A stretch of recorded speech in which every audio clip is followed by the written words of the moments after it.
မန္တလေးတိုင်းအမရပူရမြို့နယ်မြင့်ငယ်မြို့မှာမနေ့အောက်တိုဘာလ22ရက်နေ့ကမြင့်ငယ်အထက်တန်းစာသင်ကျောင်းဝင်းအတွင်းကို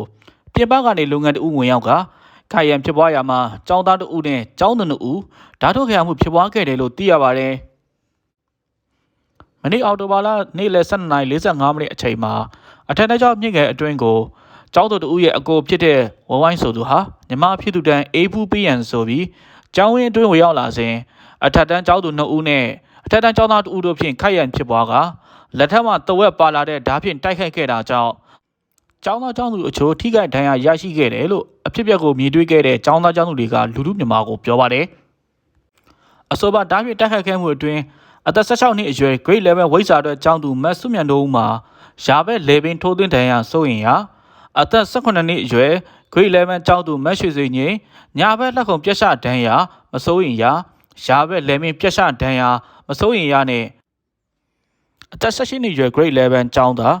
မောင်ဝတ်ထွန်းမျိုးဝဲဘက်လက်ခုံပြက်ရှဒဏ်ရာဝဲဘက်လေပင်ပြက်ရှဒဏ်ရာမစိုးရင်ရာတို့ရရှိခဲ့ပါတယ်။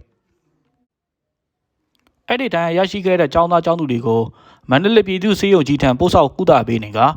ဓာတ်ဖြင့်ချင်းချောက်တိုက်ခိုက်ခဲ့တဲ့အသက်20ရွယ်ဝန်းကျင်မောင်ဝိုင်းဝိုင်းဆိုသူကိုအမရပူရမြို့နယ်ရဲစခန်းမှာထိန်းသိမ်းထားပြီးလက်နက်ငယ်ကင်ဆောင်မှုတာမန်နာကျင်စေမှုစတာတွေနဲ့အမှုပွေစစ်ဆေးနေတယ်လို့ရဲတနည်းမြင့်တွေကပြောဆိုထားပါတယ်။